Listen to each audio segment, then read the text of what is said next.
දුර පුතාට සුබ සන්ධ්‍යාවක්. අපි 10 ශ්‍රේණියේ ගණිතය පන්තිය සමා වෙන්න අපි 6 ශ්‍රේණියේ ගණිතය පන්තිය පටන් ගන්නවා.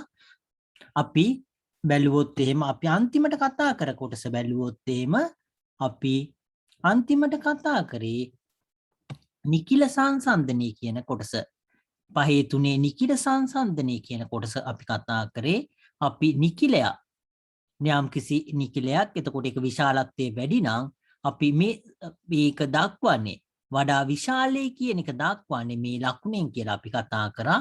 මේකේ කට ඇරිලා තියෙන පැත්ත අපි දක්වන්නේ ඒ විශාල නිකිලය පැත්තට කියලා අපි කතා කරා. එතකොට කට ඇරිලා තියෙන පැත්ත අපි පෙන්වන්නේ එතකොට ඒ විශාලත්වයේ වැඩි නිකිලය, අනිත් පැත්ත අපි පෙන්වන්නේ අපි දක්වන්නේ කුඩා නිකිලය කියන එක අපි කතා කරා.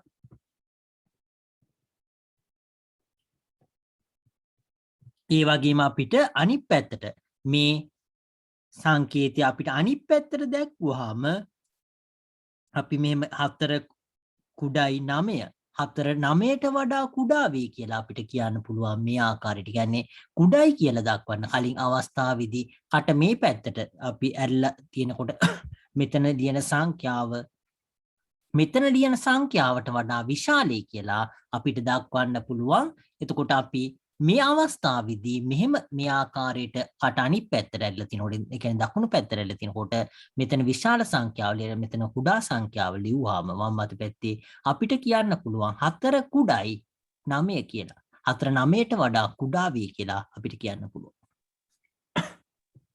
අපි ඒක ගැන තමයි අපි කලින් පාඩමේ කතා කරේ. අපි ඊළඟ කොටස බැලුවොත් එහෙම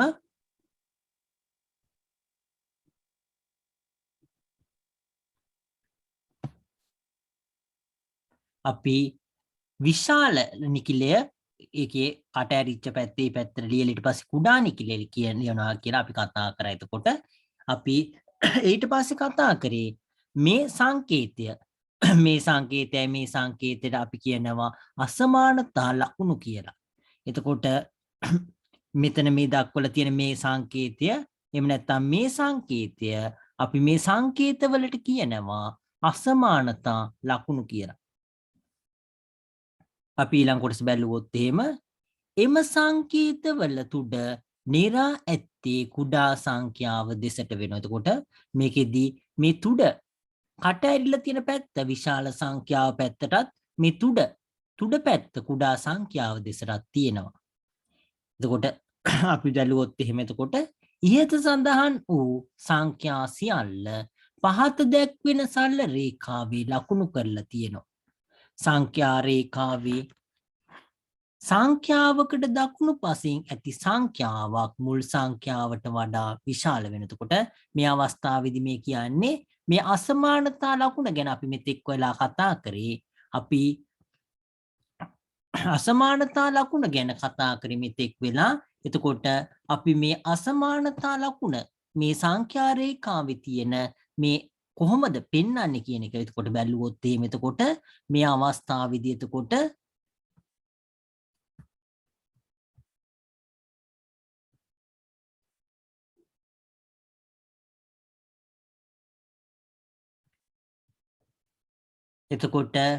මේ අවස්ථාවේදී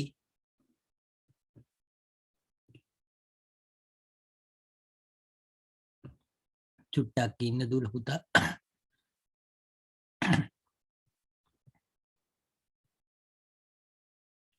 චුට්ටක් ඉන්න දුල පුතාලා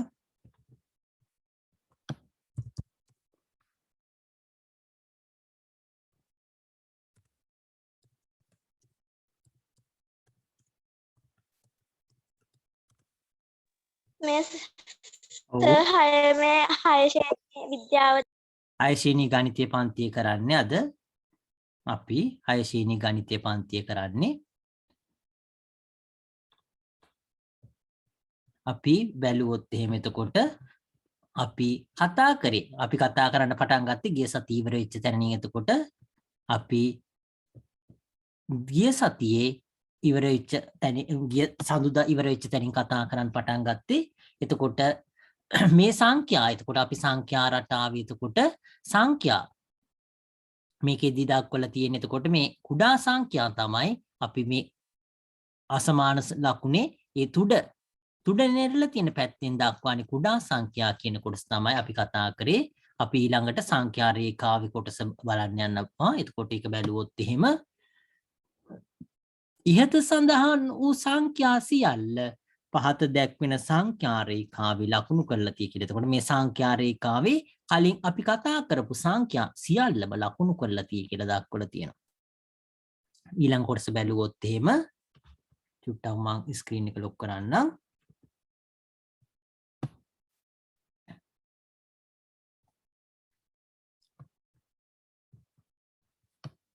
සංඛ්‍යා රේඛාවේ සංඛ්‍යාවකට දකුණු පසින් ඇති සංඛ්‍යාවක් මුල් සංඛ්‍යාවට වඩා විශාල වෙනවා.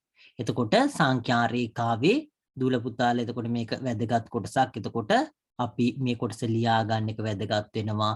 සංඛ්‍යා රේඛාවේ සංඛ්‍යාවකට දකුණු පසින් ඇති සංඛ්‍යාව මුල් සංඛ්‍යාවට වඩා විශාල වෙනවා. ඒක ලියා ගන්න දූල පුතාලා.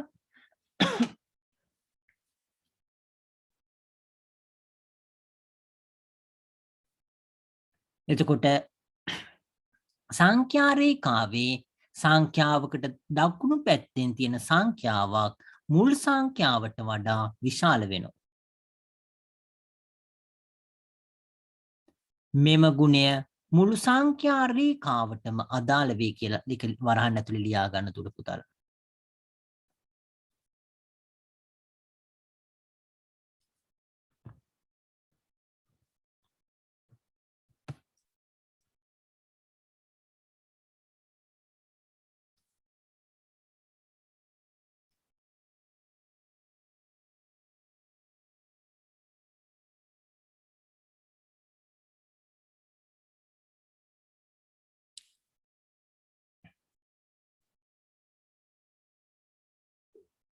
එතකොට සංඛ්‍යා රේඛාවක අපි සංඛ්‍යා දක්වලා තියෙනකොට ඒකේ එතකොට ඕනම වෙලාවක එතකොට මුල් සංඛ්‍යාව ඒ කියන්නේ සංඛ්‍යාවක් ගත්තොත් එහෙම ඒකට වඩා දකුණු පැත්තෙන් තියෙන සංඛ්‍යා අනිවාර්යයෙන්ම විශාලයි කියන එක තමයි දක්වලා තියෙන්නේ. එතකොට සංඛ්‍යා රේඛාවේ සංඛ්‍යාවක් අපි ගත්තොත් එහෙම අපි හිතුවොත් එහෙම මෙතන උදාහරණයකට ගත්තොත් එහෙම දෙක කියන සංඛ්‍යාවට වඩා දකුණු පැත්තෙන් තියෙන සියලුම සංඛ්‍යා මොකද වෙන්නේ මේ දෙකට වඩා විශාලයි.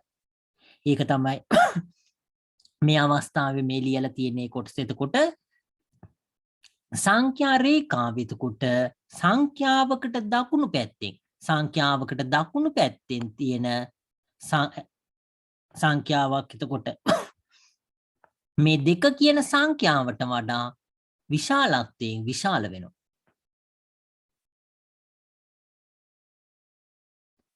ඒක මේ දෙක කියන එකට විතරක් නෙවෙයි අපි ගත්තොත් එහෙම 4 කියන සංඛ්‍යාව ගත්තොත් එහෙම 4 කියන සංඛ්‍යාව උදාහරණයකට ගත්තොත් මේ අවස්ථාවේදී 4 කියන සංඛ්‍යාවට වඩා මේ 4ට දකුණු පැත්තෙන් තියෙන සියලුම සංඛ්‍යා මොකද වෙන්නේ විශාලත්වයෙන් විශාලයි 4ට වඩා.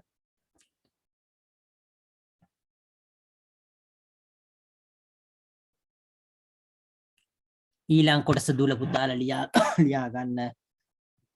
ඊළඟ කොටස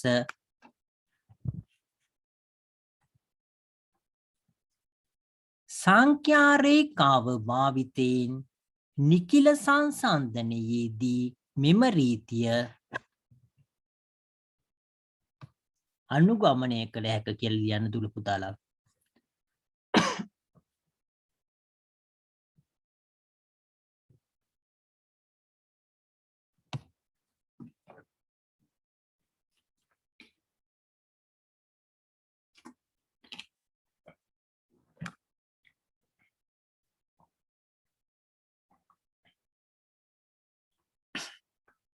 එතකොට සංඛ්‍යා රේඛාව භාවිතා කළ එතකොට නිකිල සංසන්දනය කරනකොට මේ රීතිය අනුගමනය මෙම රීතිය අනුගමනය කරන්න පුළුවන්.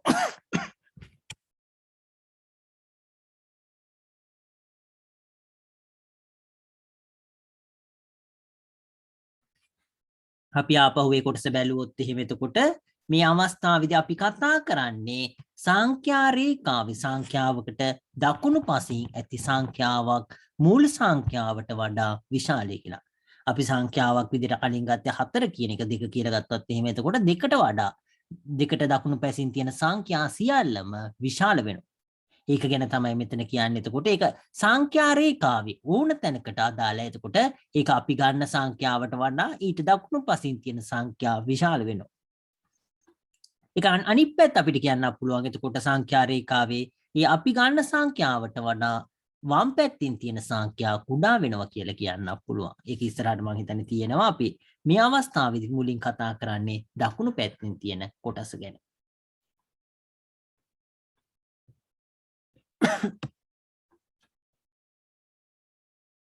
එතකොට මේ කොටස ඊළඟ කොටසට යන්න බලාපොරොත්තු වෙන දුල පුතල් ලියාගෙන ඉවරයි කියලා හිතනවා.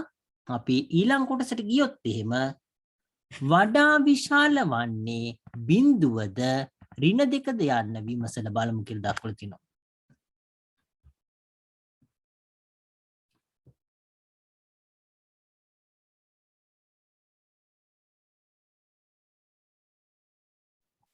එතකොට වඩාත්ම විශාල වෙන්නේ බිඳුවද එහෙම නැත්නම් ඍණ දෙකද කියලා මේ අවස්ථාවේ දක්වලා තියෙනවා. එතකොට මේක බැලුවොත් එහෙම එතකොට වඩා විශාල වන්නේ බිඳුවද ඍණ දෙකද යන විමසලා බලමු කියලා.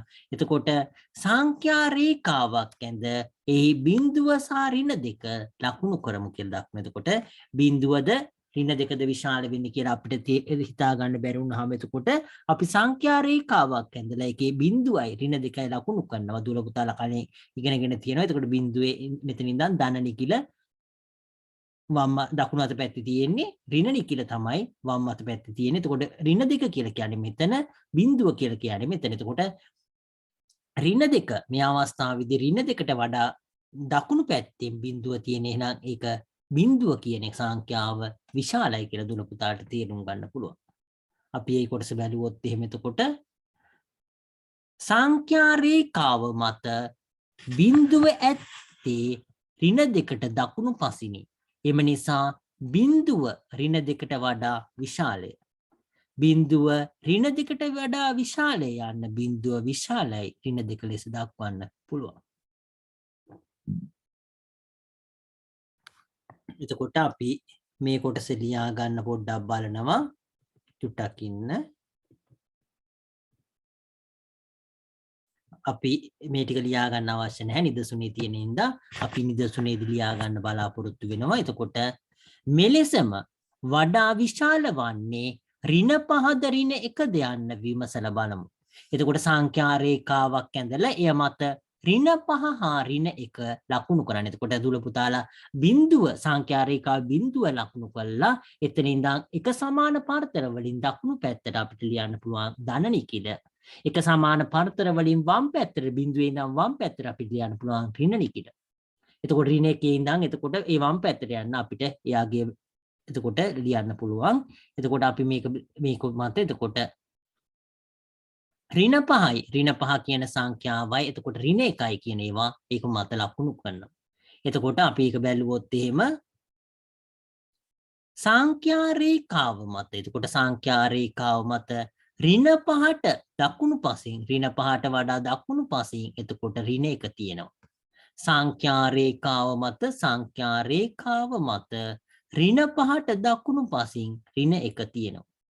ඒක හින්දා ඍණ එක කියන එක ඍණ පහට වඩා විශාලයි. එතකොට අපිට ඒක ලියන්න පුළුවන් ඍණ එක කියන එක විශාලයි. කට ඇරිලා තියෙන හැම නිතරම විශාල පැත්තට ඒක දුල පුතාලා මතක තියාගන්න. කට ඇරිලා තියෙන හැම නිතරම විශාල පැත්තට. ඒක නිසා ඍණ එක විශාලයි ඍණ පහ. මේ අවස්ථාවේදී එතකොට කට ඇරිලා තියෙන හැම නිතරම ඒකේ වැඩි පැත්තට කට ඇරිලා තියෙන්නේ. එතකොට සංඛ්‍යා රේඛාව මත එතකොට ඍණ පහ කියන එක. එතකොට ඍණ පහ එතකොට පහට දකුණු පසින් තමයි ඍණ එක තියෙන එක නිසා ඍණ එක කියන එක විශාල වෙනවා ඍණ පහට වඩා.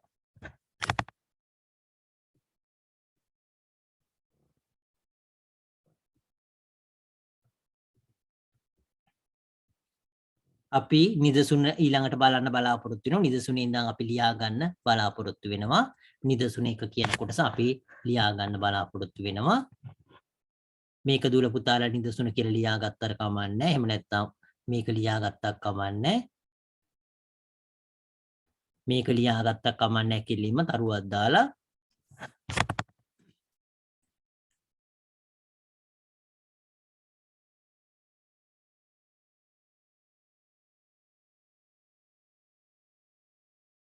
අපි ඒක බැලුවොත් එහෙම එතකොට ඍණ 4 හා 1 යන්න සංඛ්‍යා සංසන්දනය කරන්න. එතකොට ඍණ 4යි ඍණ 4 හා 1 යන සංඛ්‍යා සංසන්දනය කරන්න කියලා දක්වනවා. ඍණ 4 හා 1 යන සංඛ්‍යා සංසන්දනය කරන්න. එතකොට අපි කොහොමද කරන්නේ? සංඛ්‍යා රේඛාවක් ඇඳලා එය මත ඍණ 1 හා ඍණ 4 හා 1 ලකුණු කරනවා. එතකොට මේ අවස්ථාවේදී අපි කරන්නේ මොකද්ද? මේ නිදසුනේ එකේ කියන නිදසුන එක දක්වලා තියෙන ආකාරයට එතකොට අපිට ඒක සංසන්දනය කරන්න උනහම අපි කරන්නේ මොකද්ද? සංඛ්‍යා රේඛාවක් අඳින එක තමයි මුලින්ම කරන්නේ. එතකොට අපි මුලින්ම සංඛ්‍යා රේඛාවක් එතකොට දූල පුතාලා දන්නවා බිඳුව. බිඳුව කියන එක ඇඳලා පස්සේ ඊට පස්සේ මේ පැත්තේ ඊතලයේ දානවා. ඊට පස්සේ සමාන පරතර වලින් අපි මේකෙදී දන්න නිකිල එතකොට 1 2 3 4 5 මේ වගේ අපි ලකුණු කරනවා. ඊළඟට මේ පැත්තටත් එහෙමයි. එතකොට සමාන පරතර කලින් දාන්නේ කියලා වලට සමාන පරතර වලින් අපි මේ පැත්තටත් මෙහෙම ලකුණු කරනවා. එතකොට අපිට මේක ඍණ 1 මේක ඍණ 2 මේක ඍණ 3 ඍණ 4 මේක ඍණ 5 මේ ආකාරයට අපිට ලකුණු කරන්න පුළුවන්. එතකොට අපි සංඛ්‍යා රේඛාවේ අපි මේ සංසන්දනය කරන්න ඕන කීයද? ඍණ 4. ඍණ 4 කියලා කියන්නේ මේක. ඊළඟට 1 කියන එක මෙතන. එතකොට ඍණ 4යි 1යි කියන සංඛ්‍යා සංසන්දනය කරාම මොකද වෙන්නේ? ඍණ 4 අපි සංඛ්‍යාව බැලුවොත් එහෙම ඍණ 4 කියන සංඛ්‍යාව බැලුවොත් එහෙම ඊට වඩා දකුණු පසින් තමයි 1 තියෙන්නේ. එහෙනම් මේ අවස්ථාවේදී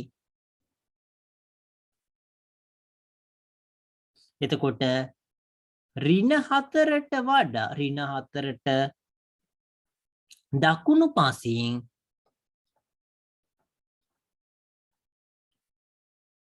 එක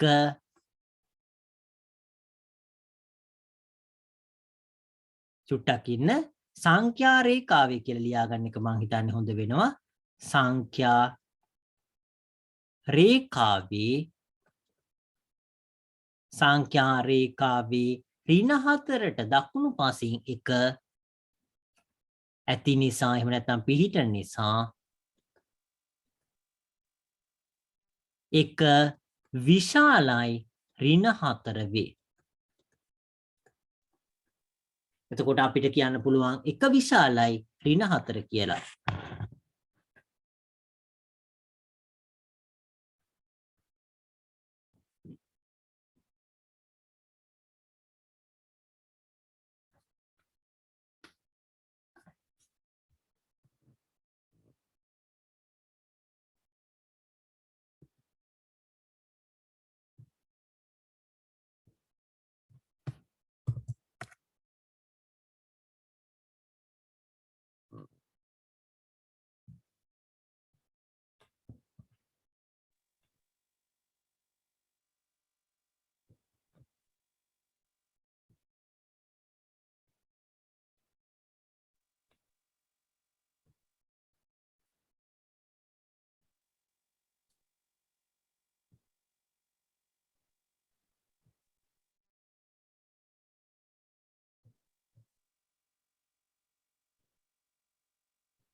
එතකොට දුල පුතාලා එතකොට මේ ආකාරය ලියන්න පුළුවන්. එතකොට මේ ගාන අපි හදනකොට ඍණ 4යි ඍණ 1යි කියන එක එතකොට සංසන්දනය කරන්න කිව්වහම අපිට සංඛ්‍යා රේඛාව එතකොට භාවිතා කරන්න පුළුවන්.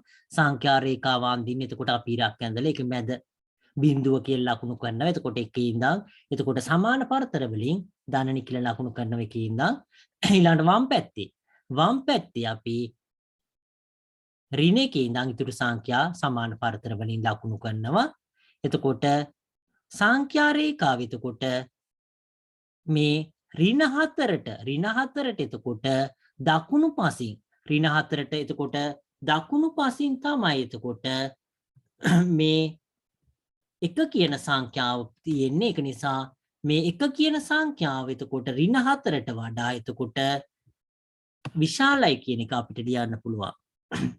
එහෙම නැත්නම් අපිට කියන්න පුළුවන් මේ එක කියන සංඛ්‍යාව බැලුවොත් එහෙම මේ අවස්ථාවේදී එක කියන සංඛ්‍යාවට වම් පැත්තේ මෙතන තියෙන්නේ එතකොට මේ ඍණ 4 කියන එක. එතකොට මේ ඍණ 4 කියන සංඛ්‍යාව කුඩායි එකට වඩා.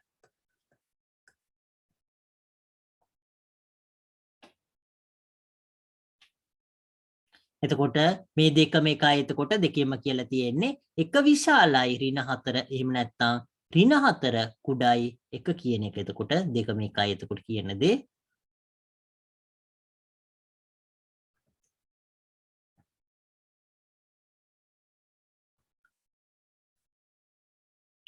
හෝ කියලා ලියාගත්තා කමන්නේ. හෝ ලෙස දැක්විය හැකිය. එතකොට මේ ආකාරයට අපිට දක්වන්න පුළුවන් එතකොට මේ අවස්ථාව එතකොට සංඛ්‍යා රේඛාවේ.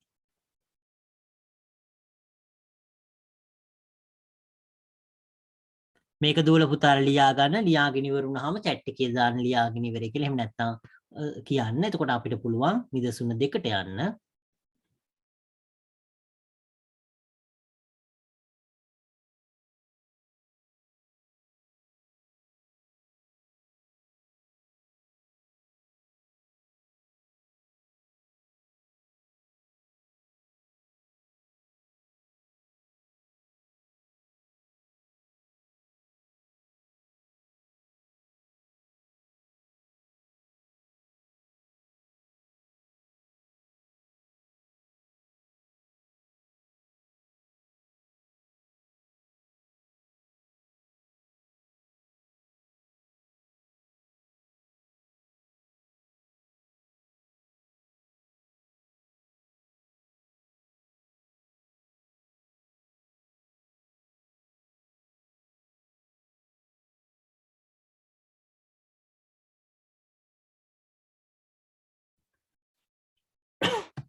දූල පුතාලා ලියාගෙන ඉවර නම් අපි ඊළඟ කොටසට යන්න බලාපොරොත්තු වෙනවා.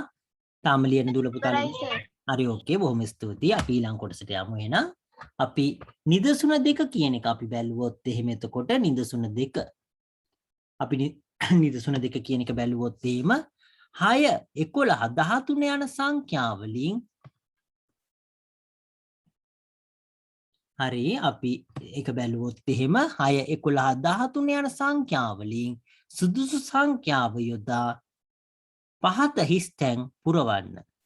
එතකොට මේ අවස්ථාවේදී 6 11 13 කියන සංඛ්‍යා වලින් එතකොට සුදුසු සංඛ්‍යාව යොදලා එතකොට පහත හිස්තැන් පුරවන්න කියලා දක්වලා තියෙනවා. එතකොට මේ අවස්ථාවේදී එතකොට අපි සංඛ්‍යා රේඛාව බැලුවොත් එහෙම සංඛ්‍යා රේඛාව එතකොට අපි බිඳුව කියන එක ලක්වන්න හැම අවස්ථාවේදී 6 කියන එක ඕන බිඳුව මෙතන මම දක්වන්නම්. බිඳුව 1 2 3 4 5 එහෙම ගියොත් එහෙම 13 වෙනකන් ලියන්න ගියොත් එහෙම වැඩි විශාල ඉඩ ප්‍රමාණයක් වෙනවා. අපි ඒත් ලිව්වොත් එහෙම 6 7 8 9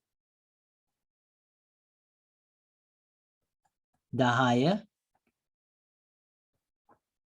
11 12 13 14 අපි 14 වෙනකන් ලිව්වා. එතකොට 6 ඊළඟට 11 13 මේ ආකාරයට සංඛ්‍යා රේඛාවේ පවතින. එතකොට 6 කියන එක 11 කියන සංඛ්‍යාව 13 කියන සංඛ්‍යාව මේ ආකාරයට සංඛ්‍යා රේඛාවේ පවතින්නේ. එතකොට අපි මේක බැලුවොත් එහෙම එතකොට මේ සංඛ්‍යා මෙහෙම පවතින්නේ. එතකොට අපි බැලුවොත් එහෙම මේ අවස්ථාවේදී 11ට වඩා විශාල සංඛ්‍යා. එතකොට දුල පුතාලට මේ අවස්ථාවේදී බැලුවොත් එහෙම එතකොට 11ට වැඩිය විශාල සංඛ්‍යා මෙතන 11 තියෙන්නේ. එතකොට ඊට වඩා දකුණු පසින් මේ පැත්තෙන් තියෙන සංඛ්‍යා මොනවද කියලා. 11ට වඩා මේ පැත්තෙන් තියෙන්නේ මොනවද? මේ අවස්ථාවේදී මෙතන 13 කියන සංඛ්‍යාව පමණයි මෙතන තියෙන්නේ 13 කියන සංඛ්‍යාව විතරයි. අපි 11 කියන සංඛ්‍යාවට වම් පැත්තෙන් 11 කියන සංඛ්‍යාවට වම් පැත්තෙන් තියෙන සංඛ්‍යා තමයි මෙතන කුඩා වෙන්නේ. ඒ කියන්නේ 11ට වම් පැත්තේ මේ පැත්තේ තියෙන සංඛ්‍යා බැලුවොත් එහෙම තියෙන්නේ මොකද්ද? 6 කියන සංඛ්‍යාව. ඊළඟට 11 කියන සංඛ්‍යාව මත තියෙන සංඛ්‍යාව. එතකොට 11ට සමාන වෙන්නේ 11 විතරයි. සංඛ්‍යාවලදී එතකොට 11ට සමාන වෙන්නේ 11. එතකොට අපිට ඒ ආකාරයට ලියන්න පුළුවන් මේ අවස්ථාවේදී 11ට සමාන වෙන්නේ 11. ඊට වඩා කුඩා වෙන්නේ 6 කියන එක 11ට වඩා ඊළඟට 11ට වඩා විශාල වෙන්නේ 13 කියන සංඛ්‍යාව. මෙතන දුර පුතාලට තේරෙන්නේ නැති කොටසක් තියෙනවා නම් අහන්න පුළුවන්.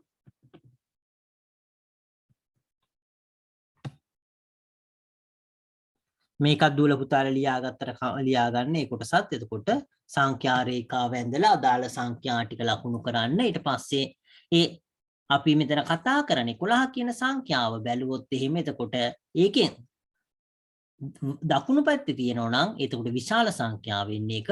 ඊළඟට වම් පැත්තේ තියෙනවා නම් සංඛ්‍යාවක් ඒක කුඩා සංඛ්‍යාව වෙන්නේ. ඒක මත ඒ කියන්නේ 11 කියන එක විතරයි ඒකට සමාන වෙන්නේ. දූල පුතාලා එක ලියා ගන්න. ලියාගෙන ඉවරුනහම අපි ඊළඟ කොටසට යන්න බලාපොරොත්තු වෙනවා.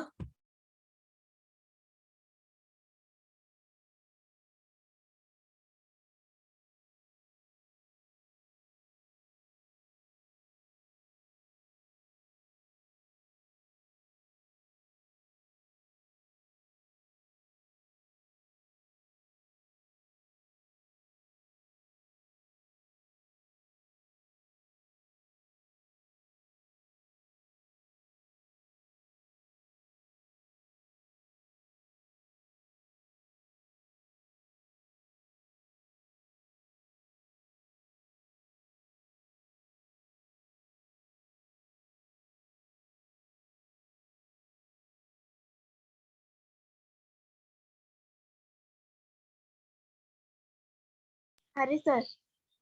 බොහොම ස්තුතියි දූල පුතාලට. අපි ඊළඟ කොටසට යන්න බලාපොරොත්තු වෙනවා. හැමෝම ලියාගෙන ඉවර නම් අපි බැලුවොත් එහෙම එතකොට අපි ඊළඟ කොටස බැලුවොත් එහෙම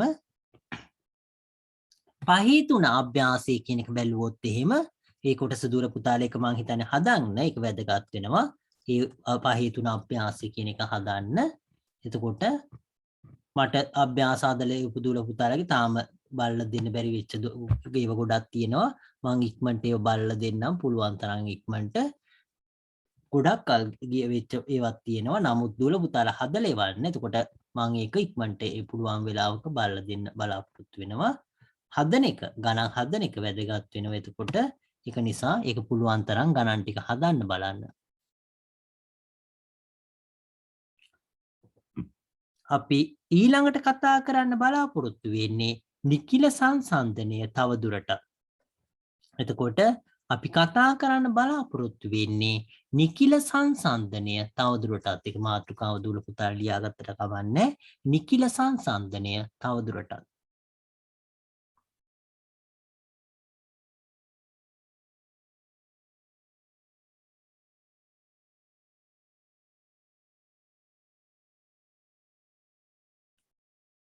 අපි ඒක බැලුවොත් එහෙම එතකොට නිකිල දෙකකට වඩා නිකිල එතකොට මේ මෙතන නිකිල දක්වලා තියෙන සංඛ්‍යා රේඛාවේ එතකොට නිකිල දෙකකට වඩා සංසන්දනය කරන අවස්ථාවකදීද සංඛ්‍යා රේඛාව පහසුවෙන් යොදා ගන්න පුළුවන්.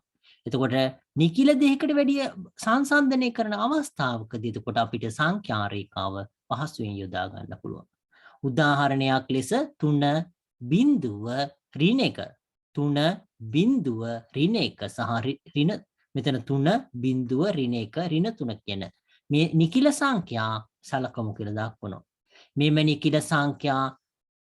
නිකිල සංඛ්‍යා රේඛාවක් මත දක්වා සංසන්දනය කරමු. එතකොට මෙතන නිකිල එතකොට කීපයක් එතකොට ඒ කියන්නේ 3 1.1 ඍණ 1 ඍණ 3 කියන නිකිල ගැන සලකන්නේ. එතකොට මේ නිකිල සංසන්දනය කරන්නේ එතකොට මේවා සංඛ්‍යා රේඛාවක් මත මෙතන සංඛ්‍යා රේඛාවක් මත මේක එතකොට නිරූපණය කරන අවස්ථා කරනු කියලා දක්වලා තියෙන. එතකොට සංසන්දනය කරන්න අපි බැලුවොත් එහෙම මෙතන ඍණ 3 දක්වලා තියෙනවා. ඍණ 1.3 කියන එක සංඛ්‍යා රේඛාවෙහි වම් පස සිට එතකොට සංඛ්‍යා රේඛාව මෙතන තියෙන්නේ වම් පැත්තේ ඉඳන් දකුණු පසට සංඛ්‍යාවන්හි අගය ක්‍රමයෙන් වැඩි වෙනවා. එම නිසා ඉහත සංඛ්‍යා ක්‍රමයෙන් අගය වැඩි වනසේ ලියූ විට ඍණ 3 ඍණ 2 ඍණ 1.3 කියලා වෙනවා. එතකොට මේ අවස්ථාව ඉතාම වැදගත් වෙන. එතකොට අපි මේ ආකාරයට සංඛ්‍යා ලියන එකට කියනවා අපි ආරෝහණ පටිපාටිය කියලා. එතකොට මේකෙදී අපි ඒක ලියා ගන්න බලාපොරොත්තු වෙන්නේ ඉස්සෙල්ලාම එතකොට දූල පුතාලා මේ අවස්ථාවේදී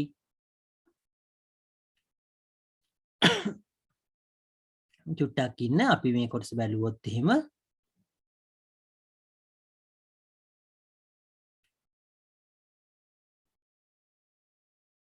එතකොට මේ අවස්ථාව එතකොට දූල පුතාලා උදාහරණයක් විදිහට ලියා ගන්න මෙතන උදාහරණයක් ලෙස මේක ලියා ගන්න.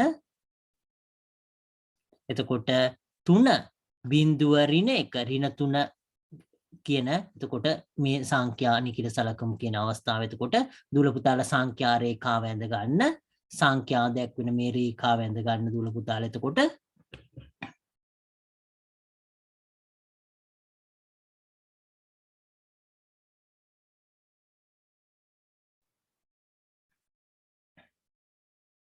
ඊට පස්සේ ලියා ගන්න ඒක ඇඳ ගන්න හිමිහිට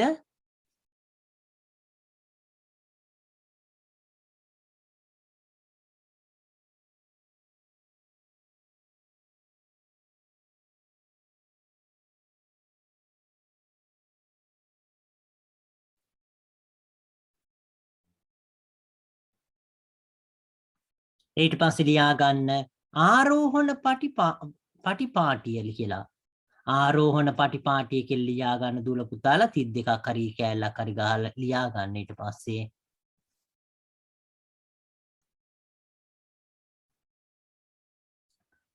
සංඛ්‍යා රේඛාවේ මේක ආරෝහණ පටිපාටිය කියලා ලියාගෙන ඊට පස්සේ මේක ලියා ගන්න එක තේරුම සංඛ්‍යා රේඛාවේ වම් පස සිට දකුණු පසට සංඛ්‍යාවෙන් අගය ක්‍රමයෙන් වැඩි වනසේ ලියූ විට චුට්ටක් ඉන්න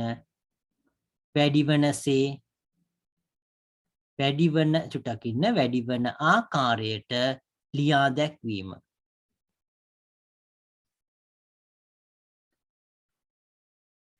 එතකොට ආරෝහණ පටිපාටිය කියලා කියන්නේ මොකද්ද? සංඛ්‍යා රේඛාව එතකොට වම් පස සිට දකුණු පසට තියෙන සංඛ්‍යාවන්හි අගය ක්‍රමයෙන් වැඩි වෙන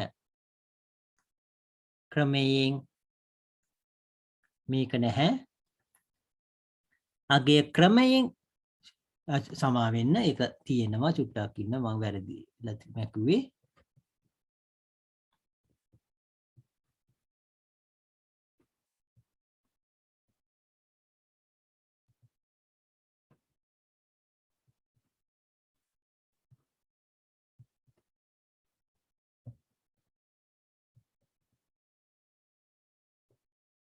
එතකොට සංඛ්‍යා රේඛාවේ වම් පස සිට දකුණු පසට සංඛ්‍යාවන්හි අගය ක්‍රමයෙන් වැඩි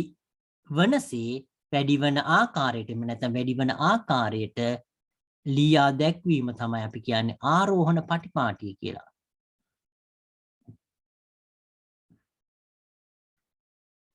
ඊට පස්සේ දූල පුතාලා වරහන් ඇතුලේ ලියා ගන්න වරහන් ඇතුලේ හරි උදාහරණ කියලා ලියා ගන්න. එතකොට උදාහරණ කියලා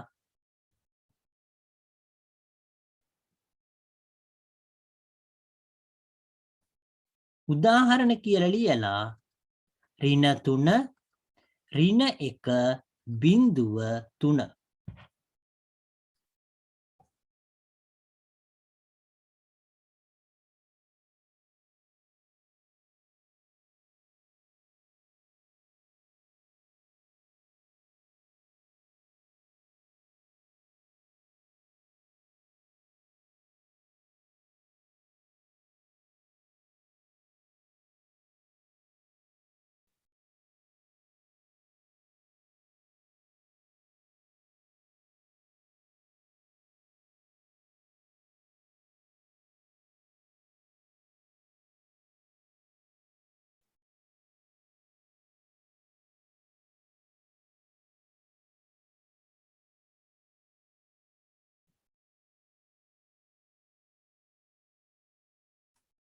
ඒක ලියාගෙන ඉවර නම් දූල පුතාලා අපි ඊළඟ කොටසට යන්න බලාපොරොත්තු වෙනවා.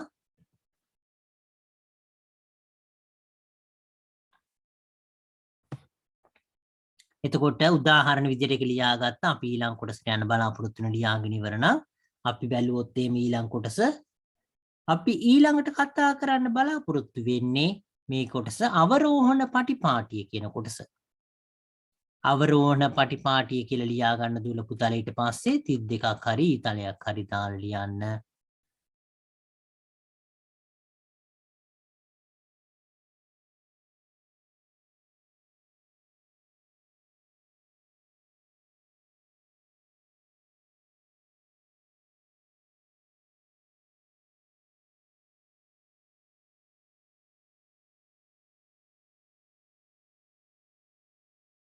චුට්ටක් ඉන්න කලින් එක පොඩ්ඩක් වැරද්දක් තියෙනවා චුට්ටක් ඉන්න සංඛ්‍යා රේඛාවේ වම් පස සිට දකුණු පසට එතකොට ඒක හදන්න ඕනේ චුට්ටක් ඉන්න සංඛ්‍යා රේඛාවේ වම් පස සිට දකුණු පසට කියන එක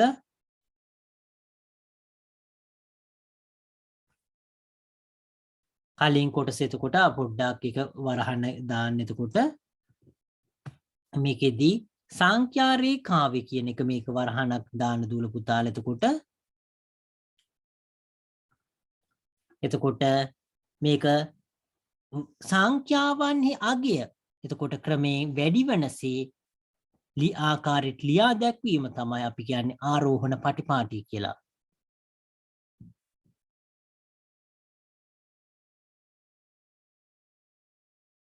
එතකොට මේ අවස්ථාවේදී එතකොට සංඛ්‍යාවන් වල අගය ක්‍රමයෙන් වැඩිවන ආකාරයට එහෙම නැත්නම් ලියන දක්වන එකට තමයි කියන්නේ අපි ආරෝහණ පටිපාටි කියලා. ඒක සංඛ්‍යා රේඛාවක පෙන්වුවොත් එහෙම සංඛ්‍යා රේඛාවේ වම් පස සිට දකුණු පසට තමයි වෙන්නේ.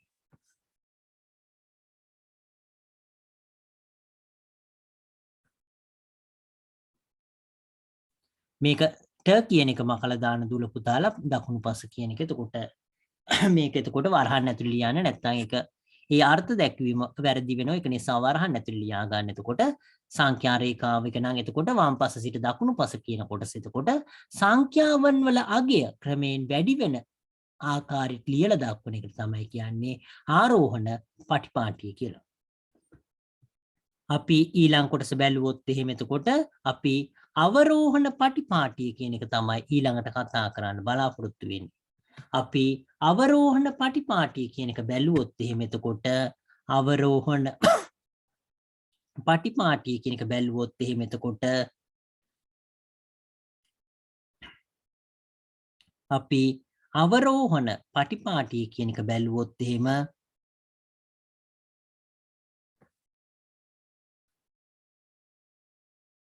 සංඛ්‍යා ක්‍රමයෙන් අගය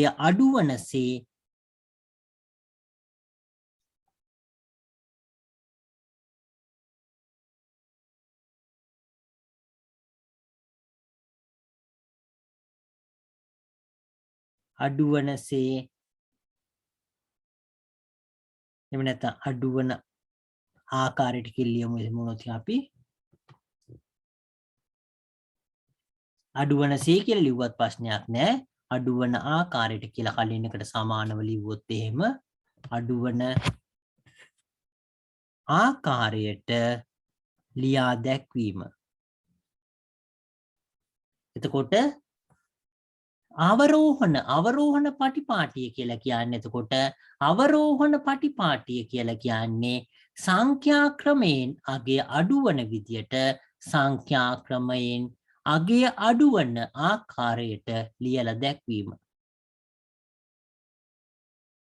සංඛ්‍යා ක්‍රමයෙන් අගය අඩුවන ආකාරයට ලියා දැක්වීම අවරෝහණ පටිපාටිය කියලා කියන්නේ.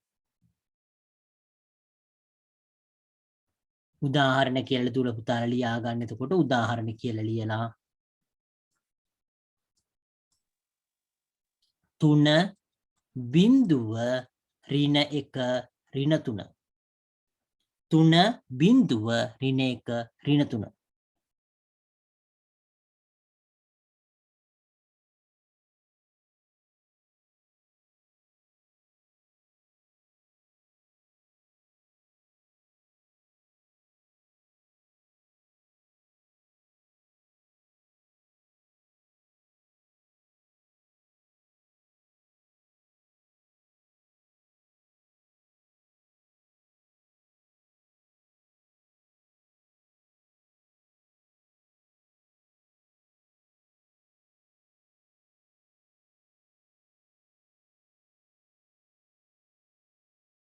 එතකොට මේ ආකාරයට එතකොට සංඛ්‍යා ඒ ක්‍රමයෙන් එතකොට ආගේ අඩුවන ආකාරයට ලියලා දක්වන එකට තමයි කියන්නේ අපි එතකොට මේ අවරෝහණ පටිපාටිය කියලා.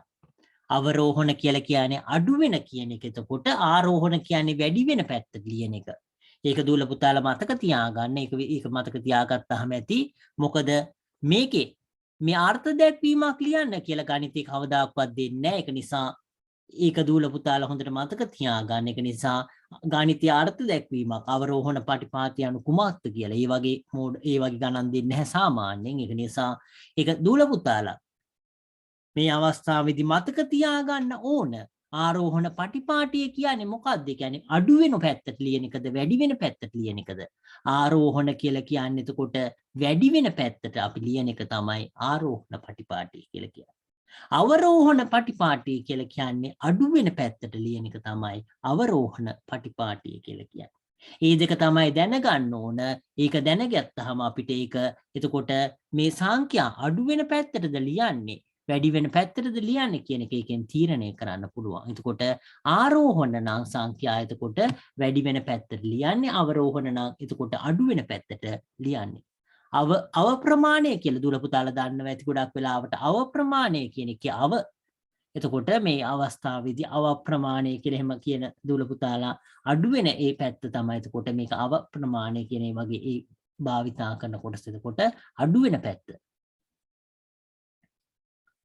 අපි ඊළඟ කොටස බැලුවොත් එහෙම එතකොට අපි ඊළඟ කොටසට යන්න බලාපොරොත්තු වෙනවා. දූල පුතාලා 5/4 අභ්‍යාස ටික හදාන්න. එතකොට මේක එතකොට 5/4 කියන එක දූල පුතාලා ඒක හදන්න ගෙදදී. ගණන් අනිවාර්යයෙන්ම හදන්න ඕන ගණන්. ඒක ඊටාම වැදගත් ගණන් හදන්න. ඒක ඊ වගේම ගණන් හදන්න බැරි ගණනක් තියෙනවා නම් අනිවාර්යයෙන්ම අහන්න දූල පුතාලා මොකද මේක හදන්න බෑ කියලා. එතකොට අපිට පුළුවන් පන්තියේදී ඒක කතා කරන්න. අනිත් අයටත් ගොඩක් වෙලාවට බැරි වෙන්න පුළුවන්. ඒක නිසා පන්තියේදී මේ ගාන හදන්න බෑ කියලා අනිවාර්යයෙන්ම කියන්න. ඒක වැදගත් වෙනවා. අපි ඊළඟට කතා කරන්න බලාපොරොත්තු වෙන්නේ අනුයාත නොවන නිකිල දෙකක් අතර නිකිලයන් සෙවීම. එතකොට අනුයාත නොවන නිකිල දෙකක් අතර නිකිලයන් සෙවීම කියන කොටස තමයි අපි ඊළඟට කතා කරන්න හදන්නේ. එතකොට අනුයාත නොවන නිකිල දෙකක් අතර නිකිලයන් සෙවීම තමයි අපි ඊළඟට කතා කරන්න හදන්නේ.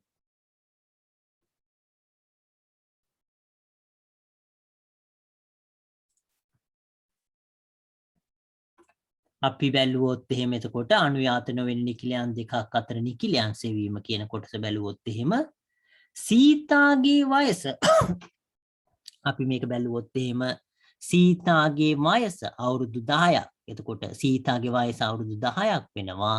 සීතාගේ වයස අවුරුදු 10කි. ඇයගේ මල්ලි මාධවගේ වයස අවුරුදු 6කි. එතකොට සීතාගේ වයස අවුරුදු 10යි, මල්ලිගේ වයස අවුරුදු 6යි. මෙම දෙදෙනා අතර සමග සෙල්ලම් කිරීමට අසල නිවසක සිටින සියා නිතර පැමිණෙනවා. ඇයගේ වයස අවුරුදු වලින් 6ත් 10ත් අතර අගයක්. එහෙනම් එතකොට මේ මාල්ලිගේ වයස අවුරුදු 6යි. එතකොට මේ අක්කගේ වයස එතකොට 10යි. එතකොට මේ ඒගොල්ලොත් එක සෙල්ලම් කරන්නේ අනිත් මේ දරුවගේ වයස එතකොට අවුරුදු කීයද බැලුවොත් එහෙම මේ 6යි 10යි අතර තියෙන අගයක් තමයි ඒක වෙන්නේ. 6 සහ 10 අතර වූ නිකිල වන්නේ එතකොට 6 බැලුවාම 6යි 10යි එතකොට අයිති වෙන්නේ 7 8 9 7යි 8යි 9 කියන නිකිල තමයි තියෙන්නේ. එම නිසා සියාගේ වයස අවුරුදු වලින් 7 හෝ 8ක් හෝ 9ක් විය හැකි කියලා දක්වනවා. එතකොට මේ අවස්ථාව දුල පුතාලා පොඩ්ඩක් මතක කරගන්න. එතකොට දුල පුතාලාගේ වල එහෙම එතකොට ඉන්න සහෝදර සහෝදරිය වෙන්න පුළුවන්, වෙනත් දන්න කෙනෙක් වෙන්න පුළුවන්. එතකොට බැලුවොත් එහෙම එතකොට මේ වයස පරතර එතකොට මේ අවස්ථාවේදී මල්ලිගේ වයස 6යි. එතකොට අක්කගේ වයස අවුරුදු 10යි. එතකොට මේගොල්ලොත් එක සෙල්ලම් කරන්නේ එන්නේ එතකොට ළඟ කවුරු හරි එනවා කියලා දරුවෙක්. එතකොට ඒ දරුවගේ වයස මේ අඩුම වයසයි වැඩිම වයසයි එතකොට මේ දෙක අතර ඒ කියන්නේ 6යි 10යි අතර වයසක් ඒ කියන්නේ අපිට තේරෙනවා කෙලින්ම 7 හෝ 8 හෝ 9 ඒ වයස් තුනේ එකක් තමයි මේ සෙල්ලම් කරන්න එන දරුවගේ වයස කියන එක. එතකොට සංඛ්‍යා රේඛාව මගින්ද මෙම විසඳුම පහසුවෙන් ලබා ගන්න පුළුවන්. එතකොට අපි ඒක ප්‍රායෝගිකව අපි ඒක දන්නවා. නමුත් අපිට සමහර දේවල් එතකොට අපිට ඒ ප්‍රායෝගිකව හිතන්න බැරි දේවලුත් වෙන. ඒක නිසා මේ අවස්ථාවේදී එතකොට ඒකට එක ක්‍රමයක් විදියට දක්වනවා මේ සංඛ්‍යා රේඛාවේ මේ සංඛ්‍යා එතකොට දැක්වුවාම අපිට පහසුවෙන් ඒක පේනවා කියන එක. එතකොට මේ අවස්ථාවේදී මල්ලිගේ වයස 6යි එතකොට අක්කගේ වයස 10යි එතකොට ඒ අතර එතකොට බැලුවොත් එහෙම 7 8 9 කියන වයස්වල ඒ සෙල්ලම් කරන්න එන දරුවෝ ඉන්න ඕන කියන එක අපිට තේරුම් ගන්න පුළුවන්. මෙලෙස අනුයාත නොවන නිකිල දෙකක් අතර ඇති නිකිල සංඛ්‍යා රේඛාව මගින් පහසුවෙන් හඳුන ගන්න පුළුවන්. එතකොට අපි මේක බැලුවොත් එහෙම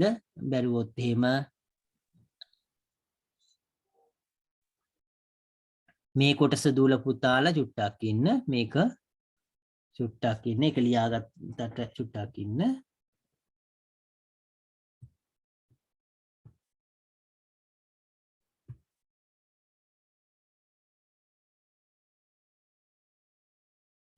අපි මේ කොටස පොඩ්ඩක් ලියාගන්නේ කොහොමද කියලා බැලුවොත් එහෙම එතකොට අපි ඒක ලියාගෙන අපි අදට පන්තිය අවසන් කරන්න බලාපොරොත්තු වෙනවා. එතකොට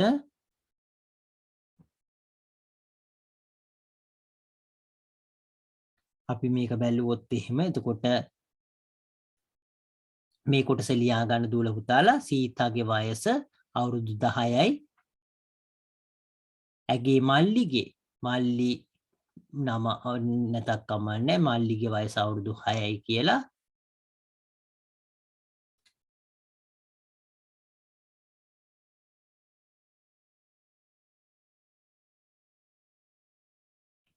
ඊළඟට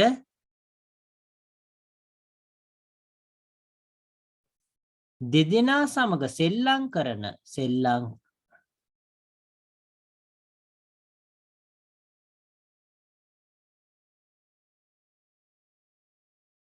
දෙදෙනා අතර සමග සෙල්ලම්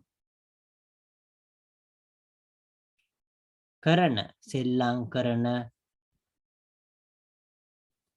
ෂියාගේ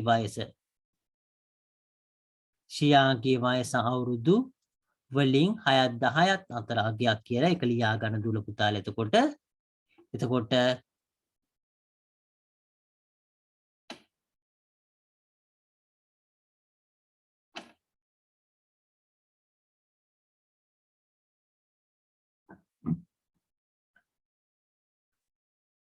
එතකොට සීතාගේ වයස අවුරුදු 10යි ඇගේ මල්ලිගේ වයස අවුරුදු 6යි මේ දෙන්නත් එක්ක සෙල්ලම් කරන්න එන ෂියාගේ වයස අවුරුදු 6යි 10ත් අතර අගයක්. එතකොට අපිට ඊළඟට ලියන්න පුළුවන් සංඛ්‍යා රේඛාව මගින් මෙය විසඳිය හැක කියලා ලියන්න. එතකොට සංඛ්‍යා රේඛාව මගින්ද මෙය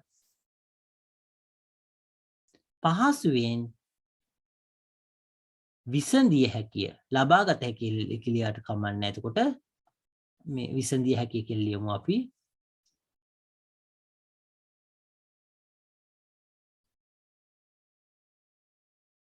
එතකොට සංඛ්‍යා රේඛාව මගින්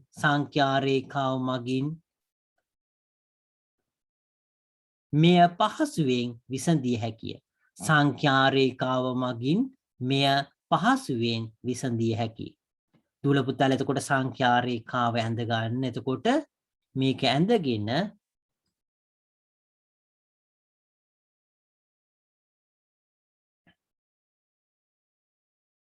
වරහන් ඇතුලේ ලියා ගන්න අනුයාත නොවන ඊට පස්සේ ඇඳගෙන හිමීට ලියා ගන්න නොවන නිකිල දෙකක් අතර ඇති නිකිල සංඛ්‍යා රේඛාව මගින් පහසුවෙන් හඳුනාගත හැකිය.